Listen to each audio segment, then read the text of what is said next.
So I've been on this kick lately where when I drive to work, I listen to like an audiobook or a podcast or something. When I'm driving home from work, I am often recording videos for you guys, talking about my day, all that kind of stuff.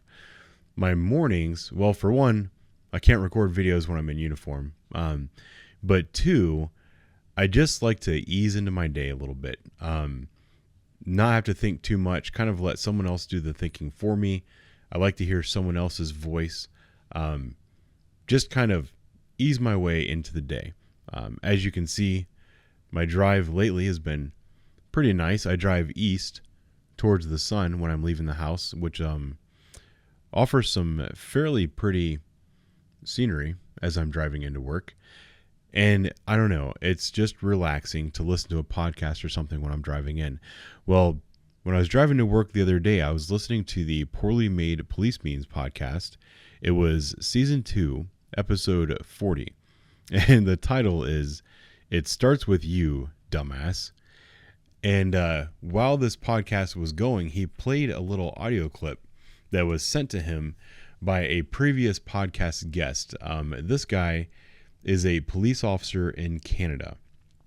If you want to hear more from him, there was an episode, I'm not going to look it up, but I'm pretty sure if you thumb through the Poorly Made Police Memes podcast thumbnail catalog, there was something about Canadians or something several months ago. It was a good episode. It was very long. They talked about politics, and they talked a lot about COVID, and this was right about the time that the trucker protest was going. So they had a lot to discuss during that episode. But the clip that I heard, and I'm going to play for you here in just a moment, this gentleman, I don't know, it sounded like he was working around his house, had his phone, and he just wanted to record something, like a voice message that he wanted to pass along to the podcast. And he was kind of talking about the state of police work in 2022 and the reason things are the way they are. And one part really stuck out to me at the end, but he spends the entire almost 4 minutes explaining how you get to that point. And he was talking about how a lot of cops today, you know, if you've been on the job for any period of time and you've been taking kind of BS runs for as long as we have, you know, you show up on a run with a negative attitude, and you might be rude to people. You might be swearing at people.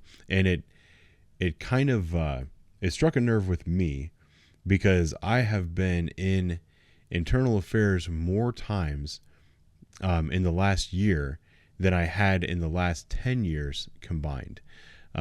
It's just a little bit of the, we're shorthanded. We're tired of dealing with the same stuff over and over again. I don't know. We get frustrated with what it is that we're doing. And what he's going to offer here is a little explanation as to why a lot of officers are frustrated on the job and his solution to fixing it.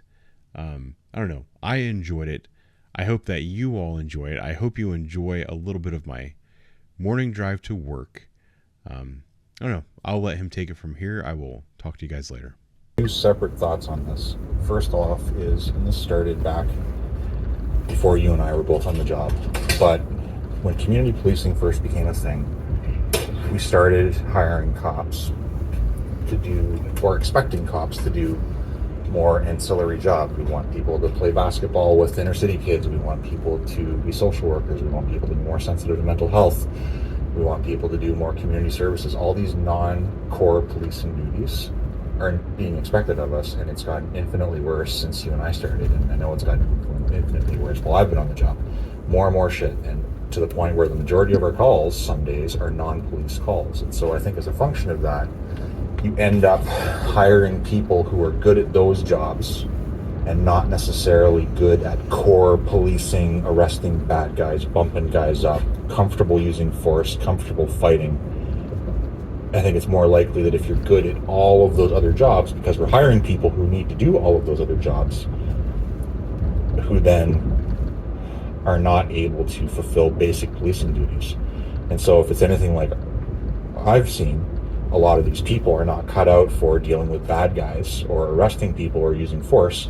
So what do? After 3-4 years in the job, they get a bad back, they get a doctor's note, they get scared of the dark, they get accommodated to some job where they don't have to deal with anybody, and they get a fancy plum schedule, and so they are put in these specialty duties, and they're not always replaced because they still count as a body. So as a result, we're getting shorter and shorter and shorter, and guys are just getting burnt out because nothing's stopping the calls from coming in. So as we're getting shorter and shorter, and then combine that with defund and everything else, we're living in a society where people are being more and more poorly behaved. They don't want to take any action to remedy their situation on their own. They want somebody, i.e. us, to come in and solve their problems for them. So we're getting more and more bullshit calls because the police are being expected to do all these non-policing duties. And there's fewer of us because guys are getting burnt out. So the guys that actually show up to work and actually want to wear the badge and actually want to deal with bad guys and actually want to do all this stuff are finding themselves shorter and shorter and shorter. And then the workload is getting higher and higher and higher. Guys are getting in trouble with IA because they're getting short with people. Like, I even saw it myself for a couple of years. When you're pissed off and you're overworked, you get to a call and you're rude, you're short, you're angry, you're dealing with a guy, you're losing patience, and it just contributes to this stress. And it's weird because you say, oh, well, what are we going to do?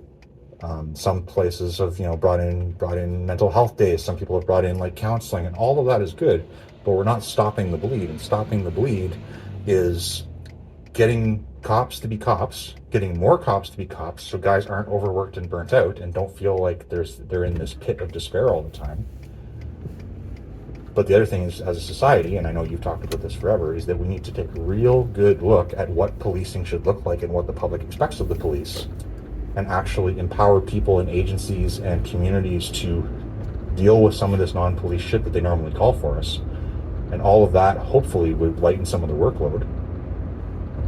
And yeah, I'm kind of rambling, but I think you see what I'm going here. But will that happen? No. So it just makes it feel a little more hopeless. So when I heard that, I thought to myself, not only is this spot on, in my opinion, obviously it's not all encompassing. We could always add more things to it, but it was a pretty good summation of kind of what's going on with police work right now and police in the world. And one of my favorite things about it, I guess firstly, is that I'm not the one who said it. I like hearing other people say things that I'm feeling as well. It makes you feel like you're not alone in this world. But I really like the fact that he's a Canadian. He's not even a United States police officer, but he's feeling and thinking a lot of the same things that American police officers are having. It just kind of reminds me, and I would like it to stand as a reminder for everyone, that we're all kind of in this together.